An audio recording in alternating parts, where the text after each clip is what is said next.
Nəhayət o gün gəldi. Zəka ringi yarışımıza start veririk və hər kəsə uğurlar arzu edirəm. Təbii ki, onu da qeydə alım ki, siz hamınız mənim üçün bir qalibsiniz. Məsələn, bu yarışmalar olmalıdır.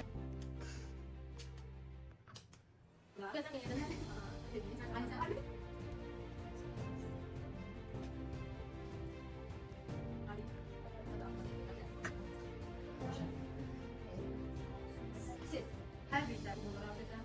Birinci turun sonunda qaydalarınızı birinci kanal. Her bir komandaya bal yazılır. Tabii.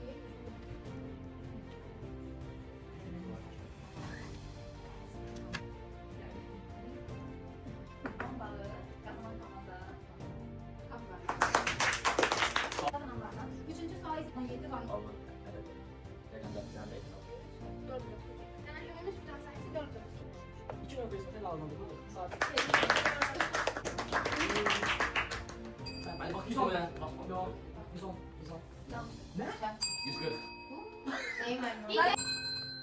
Madem sen 22 tamamdır. yanlıştı. 22.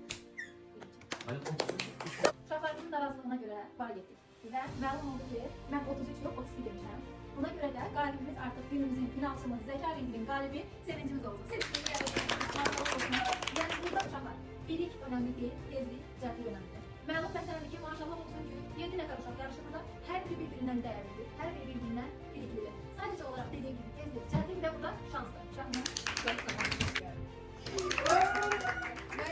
Bilirəm ki, heç nə vaxt çay içsən, bilmirəm çay içərsən, içməsən burada. Nə vaxt çay içsə bizi xatırlayan bir dənə tutduğumuz təbiət. Deyil, canlı yerdə gəlsin.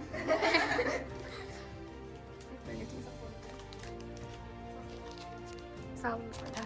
Parmaklar.